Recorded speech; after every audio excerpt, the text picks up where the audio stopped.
Govinda Greens, premium and limited plots, prime location, destination that define your status. In front of Ames, Govinda Green.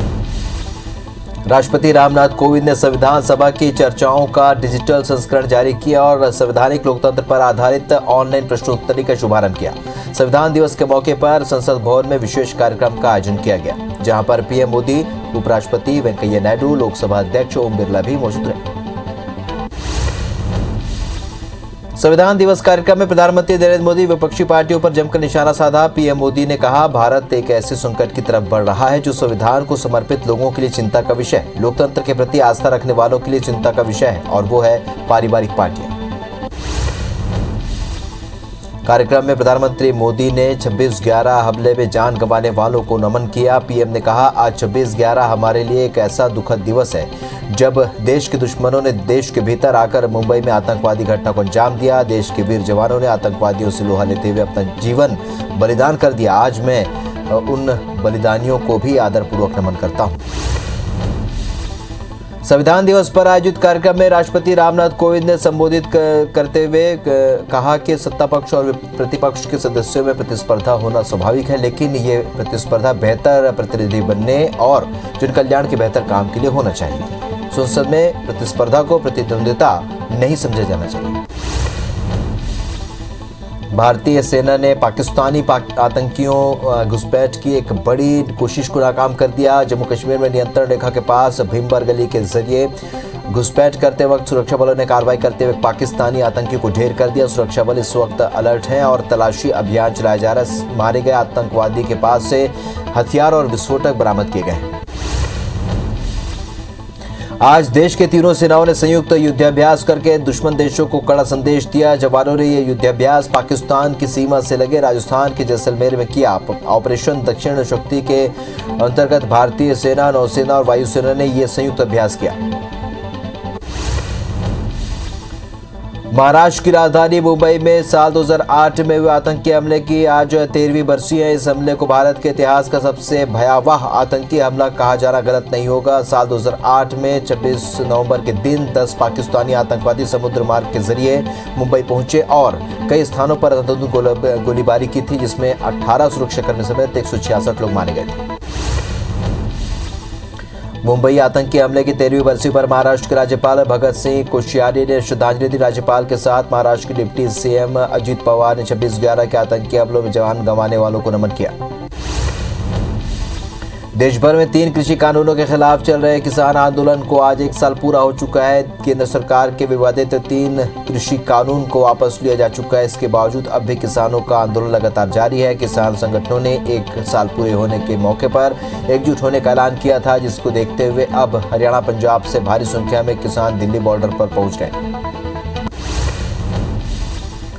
संविधान दिवस के मौके पर भाजपा के राष्ट्रीय अध्यक्ष जेपी नड्डा ने कहा कि 2015 में प्रधानमंत्री नरेंद्र मोदी ने 26 नवंबर को संविधान दिवस मनाने का निर्णय लिया था और आज हम सब संविधान दिवस मना रहे हैं। साथ ही उन्होंने कहा कि हमारे प्रजातंत्र में सबको बढ़ने का अधिकार है। भाजपा संसद के शीतकालीन सत्र के पहले ही दिन तीनों कृषि कानूनों की वापसी का प्रस्ताव संसद में पेश कर सकती है। पार्टी ने बीते दिन राज्यसभा सांसदों को व्हिप जारी कर 29 नवंबर को सदन में मौजूद रहने को कहा है। इसके मुताबिक उस दिन महत्वपूर्ण विषय पर चर्चा होगी और तीनों कृषि कानूनों की वापसी का प्रस्ताव पास कराया जाएगा। राजधानी भोपाल में विधि विभाग ने पुलिस कमिश्नर प्रणाली को हरी झंडी दिखाई। पुलिस कमिश्नर प्रणाली को लेकर आज सीएम शिवराज सिंह की सीएस और डीजी के साथ बैठक हो सकती है। बता दें कि कल दिन भर गृह विभाग के सूचना की तैयारी को लेकर बैठक की गई। मध्य प्रदेश में पंचायत चुनाव को लेकर तैयारी शुरू हो चुकी है। राज्य निर्वाचन आयोग ने वोटर लिस्ट को फिर से अपडेट करने के लिए निर्देश जारी कर दिए हैं। प्रदेश में 6 दिसंबर के बाद कभी भी पंचायत चुनाव की घोषणा हो सकती है। वोटर लिस्ट उन पंचायतों में अपडेट की जाएगी। छत्तीसगढ़ में पीएम आवास आवंटन पर सीएम भूपेश ने केंद्र पर ज़बानी हमला किया। उन्होंने कहा कि प्रधानमंत्री मोदी को केंद्रांश राशि बढ़ानी चाहिए और इंदिरा आवास का नाम बदलकर पीएम आवास रखना चाहिए। साथ ही सीएम ने कहा कि केंद्रांश राशि 90 या 100% होनी चाहिए और केंद्र से प्रदेश सरकार को 20,000 करोड़ रुपए भी नहीं मिले। राजधानी भोपाल में सड़कों पर लगाए गए दिग्गज नेताओं के पोस्टर को कुछ असामाजिक तत्वों ने फाड़ दिए हैं। फाड़े गए पोस्टर में पीएम मोदी समेत अमित शाह, जेपी नड्डा और लाल सिंह आर्य के पोस्टर भी थे। जेसीसीजे प्रदेश अध्यक्ष अमित जोगी बस्तर के बचेली पहुंचे, जहां उन्होंने स्थानीय मुद्दों को लेकर एनएमडीसी के खिलाफ धरना प्रदर्शन किया और अधिकारियों को ज्ञापन सौंपा। इस दौरान अमित जोगी ने आरोप लगाते हुए कहा कि एनएमडीसी यहां से रेल और सड़क से लोहा ले जा रही है, लेकिन यहां के लोगों को रोजगार नहीं दे रही। जांजगीर चांपा के सक्ती में कांग्रेस, बसपा समेत जेसीसीजे के 200 लोगों ने भाजपा का दामन थाम लिया है। सक्ती विधायक और विधानसभा अध्यक्ष चुनदास महंत के निर्वाचन क्षेत्र सक्ती में भाजपा की बड़ी सेंध है। प्रवेश के दौरान कांग्रेस के पूर्व कार्यकर्ताओं में कांग्रेसियों के प्रति आक्रोश नजर आ रहा था। रायपुर में सर्व आदिवासी समाज राजभवन पहुंचा है, जहां पर समाज के प्रतिनिधिमंडल ने राज्यपाल अनुसुईया के से मुलाकात की। इस दौरान पेशा एक्ट के प्रावधानों और सामाजिक मुद्दों पर चर्चा की गई। पीएम मोदी से छत्तीसगढ़ मंत्रिमंडल की मुलाकात के लिए मुख्य सचिव अमिताभ जैन ने प्रधानमंत्री कार्यालय को पत्र लिखा है। मुख्य सचिव ने पत्र लिखकर छत्तीसगढ़ मंत्रिमंडल की मुलाकात के लिए समय मांगा है। पीएम से मुलाकात कर धान उपार्जन, बारदाना संकट और किसानों से संबंधित विषयों पर चर्चा करना चाहते हैं। जबलपुर कैंट से भाजपा के विधायक अशोक रोहाणी ने अरुण यादव के राम मंदिर के चंदे को लेकर दिए गए बयान पर पलटवार किया है। उन्होंने कहा कि राम मंदिर को लेकर कांग्रेस और उनके नेता शुरुआत से ही सवाल खड़े करते आ रहे हैं। मंदिर को लेकर अनर्गल आरोप लगाकर कांग्रेसी चर्चा में बने रहना चाहते हैं। झारखंड के रांची में हुए ब्लास्ट के मामले में तार शहडोल के व्यवहारी से जुड़े मिले हैं। एनआईए की टीम भरत मीणा के नेतृत्व में शहडोल पहुंची और सुराग जुटाते हुए व्यवहारी में दबिश दी, जहां पर टीम ने एक पटाखा व्यापारी के यहां दबिश देकर सर्चिंग भी की। हालांकि यहां से एनआईए को कुछ नहीं मिला। भिंड की एक अनुसूचित जाति की युवती को छेड़छाड़ का आरोप लगाकर गवाही के दौरान मुकरना महंगा पड़ गया है। हाईकोर्ट की ग्वालियर बेंच ने उससे मुआवजे में मिले 1 लाख रुपए 15 दिन में वसूलने के निर्देश दिए हैं। यही नहीं, कोर्ट ने पंजाब नेशनल बैंक को भी युवती के खाते से पैसे निकालने पर रोक लगाने का आदेश दिया है। रायपुर के विधानसभा रोड स्थित लेकजोरा सोसाइटी में अंकित अग्रवाल के घर पर आयकर विभाग की टीम ने दबिश दी। आयकर विभाग के 10 अधिकारियों ने कार्रवाई करते हुए अंकित अग्रवाल के दस्तावेजों, कंप्यूटर और लैपटॉप की जांच की। बता दें कि अंकित अग्रवाल रेलवे और सड़क निर्माण से जुड़े ठेकेदार हैं। जबलपुर में एक केस में हत्या की जांच करने के लिए पहुंचे टीआई पर दीवार गिर पड़ी। टीआई उमेश गुल्हानी बकरा मंडी जांच के लिए पहुंचे थे। दीवार गिरने से टीआई को हल्की चोटें आई हैं। पूरी घटना कैमरे में कैद हो गई। मरवाही जनपद पंचायत के गांव में वित्त आयोग के पैसों के घोटाले के खुलासे के बाद भी अब तक कार्रवाई नहीं की गई है। घोटाले के मास्टरमाइंड और असली दोषियों के खिलाफ कार्रवाई नहीं होने से नाराज स्थानीय नेताओं ने विरोध के लिए अनूठी मुहिम चलाई है, जिसके तहत मरवाही के गांव जाकर घोटाले का पॉम्पलेट बांटकर दोषियों के खिलाफ कार्रवाई की मांग की जा रही है। रायपुर और बिलासपुर स्मार्ट सिटी लिमिटेड के गठन और कार्यों को संविधान विरोधी बताने वाली जनहित याचिका पर सुनवाई हुई। इस दौरान रायपुर स्मार्ट सिटी लिमिटेड ने अतिरिक्त दस्तावेज प्रस्तुत करने का समय मांगा, जिस पर कोर्ट ने 30 नवंबर तक का जवाब देने को कहा है और अब मामले की अगली सुनवाई 14 दिसंबर को होगी। गौरेला पिंडा मरवाही के खोडरी में जिला प्रशासन ने 1823 बोरी धान जब्त की है। खोडरी गांव के रहने वाले राजेंद्र केशरवारी ने काफी मात्रा में अवैध रूप से धान लाकर रखा था, जिसको धान खरीदी केंद्र में खपाया जा सकता था, जिस पर गौरेला तहसीलदार प्रफुल्ल रजक ने कार्रवाई की। सरायपाली में अलग अलग जगहों से 575 बोरी अवैध धान और 3 ट्रैक्टर जब्त किए गए हैं। राजस्व विभाग और खाद्य विभाग को अवैध भंडारण और परिवहन की शिकायत मिली थी, जिसके बाद मंडी अधिनियम के तहत ये कार्रवाई की गई। छत्तीसगढ़ में 1 दिसंबर से धान खरीदी शुरू हो रही है। ऐसे में इस बार बारदाने की फीडिंग को लेकर सरकार लगातार काम कर रही है। खरोरा संग्रहण केंद्र से 28 सोसाइटियों में बारदाने की डिलीवरी का काम लगातार जारी है, क्योंकि 4 दिन बाद धान की खरीदी होनी है। गौरेला पिंडा मरवाही में जिला प्रशासन ट्रांसपोर्टर्स को राशि का भुगतान नहीं कर रहा है, जिसके चलते वाहन चालकों को आर्थिक तंगी का सामना करना पड़ रहा है। ये वही ट्रांसपोर्टर्स हैं जिनको जिला प्रशासन ने कोविड काल में अधिकृत किया था और ट्रांसपोर्टर्स ने खाली सिलेंडरों को रिफिल कराकर कोविड सेंटर में पहुंचाने का काम किया था। सिमगा जनपद के दावन बोर्ड गांव में पंच और ग्रामवासियों ने सरपंच पर 14वें और 15वें वित्त की राशि का फर्जी आहरण करने का आरोप लगाया है। मामले की शिकायत पीएमओ पोर्टल और जनपद के माध्यम से की गई थी, जिस पर जांच शुरू कर दी गई है। बता दें कि सरपंच और सचिव पर लगभग 24 लाख रुपए की हेराफेरी का आरोप लगाया जा रहा है। देश में वैक्सीनेशन का काम तेजी से आगे बढ़ रहा है। देश में वैक्सीनेशन का आंकड़ा अब 120 करोड़ 30 लाख के पार पहुंच चुका है, जिसमें 77 करोड़ 80 लाख से भी ज्यादा लोगों को पहला डोज और 42 करोड़ 49 लाख लोगों से भी ज्यादा लोगों को दोनों डोज लग चुके हैं। वहीं मध्य प्रदेश में 8 करोड़ 40 लाख और छत्तीसगढ़ में 2 करोड़ 51 लाख लोगों ने कोरोना की वैक्सीन लगवा ली। दुनिया भर में कोरोना के मामले बढ़ते हुए अब 26 करोड़ 2 लाख के पार पहुंच चुके हैं। वहीं कोरोना से मौत का आंकड़ा 51 लाख 98 हजार के पार पहुंच गया है। पूरी दुनिया में 23 करोड़ 52 लाख से भी ज्यादा मरीज कोरोना को हराकर स्वस्थ हो चुके हैं। वहीं एक्टिव केस इस वक्त 1 करोड़ 98 लाख पहुंच गए हैं। छत्तीसगढ़ में कोरोना के मरीज फिर बढ़ने लगे हैं। प्रदेश में 24 घंटे में के भीतर कोरोना के 38 नए मरीजों की पुष्टि हुई है, जिसमें सबसे ज्यादा 11 मरीज रायगढ़ से मिले हैं, जबकि रायपुर में 6 नए मरीजों की पहचान हुई है। नए कोरोना केस मिलने के बाद छत्तीसगढ़ में एक्टिव मरीजों की संख्या अब 312 हो चुकी है। 17 जिलों में कोरोना के एक भी मरीज नहीं मिले हैं। मध्य प्रदेश में कोरोना संक्रमण अब फिर से बढ़ने लगा है। प्रदेश में बीते 24 घंटे में 14 नए मरीज सामने आए। सबसे ज्यादा भोपाल में 6 और इंदौर में 5 कोरोना मरीजों की पुष्टि हुई है। प्रदेश में एक्टिव मरीजों की संख्या 102 पहुंच गई।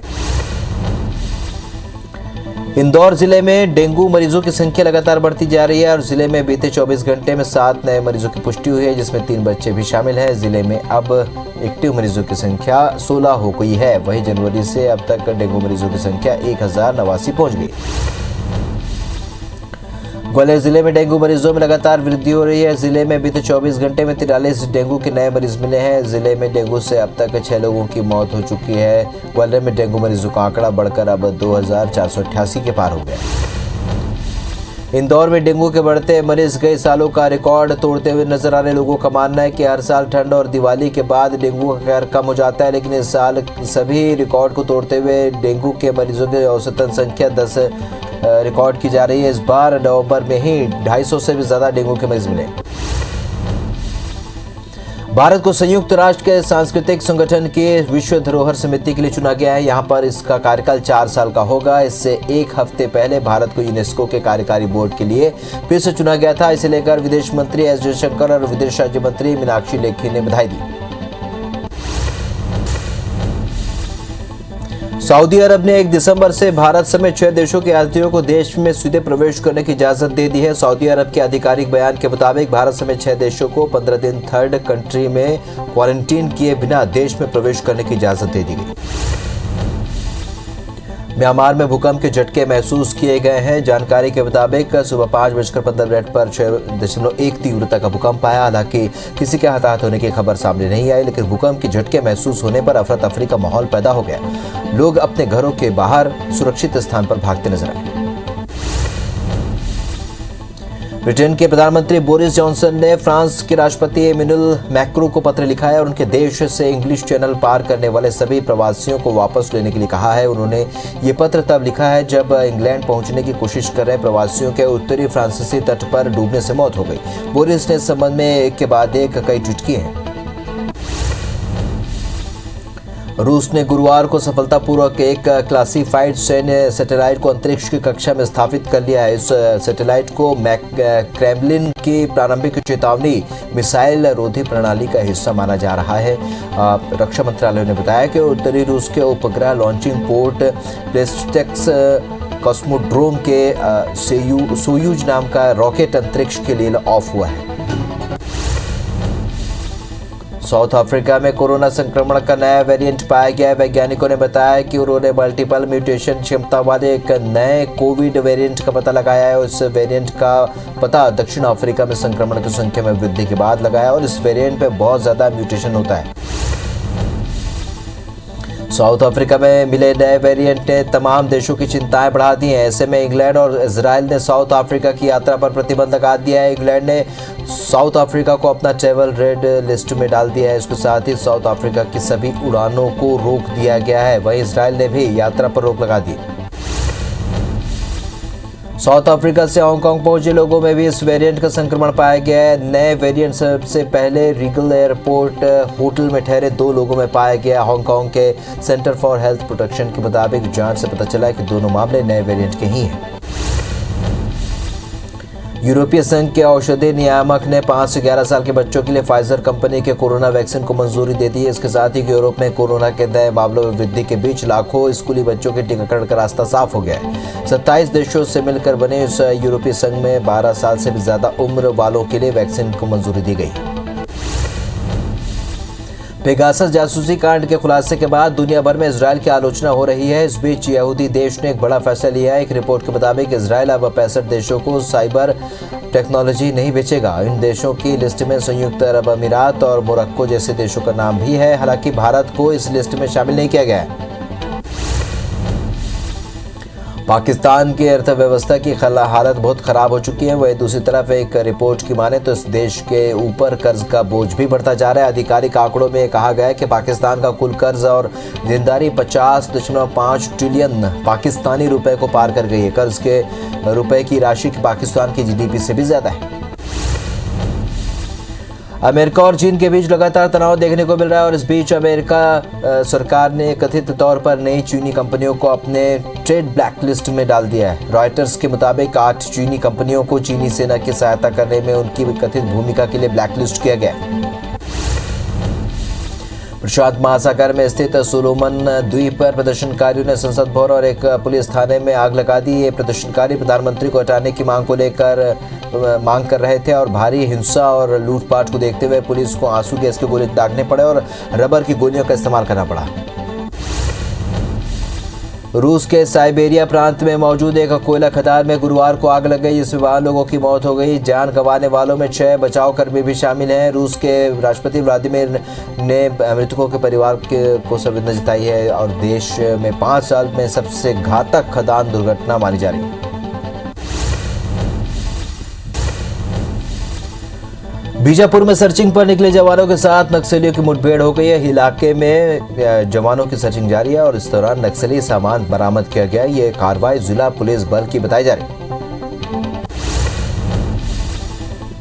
भोपाल में एक ही परिवार के 5 सदस्यों ने जहर खाकर आत्महत्या करने की कोशिश की। आत्महत्या की कोशिश करने का कारण पैसों का लेन देन बताया जा रहा है। बता दें कि जहर खाने से एक बच्चे की इलाज के दौरान मौत हो गई, वहीं बाकी लोगों का इलाज जारी है। फिलहाल पिपलानी थाना पुलिस ने मामला दर्ज कर जांच शुरू कर दी।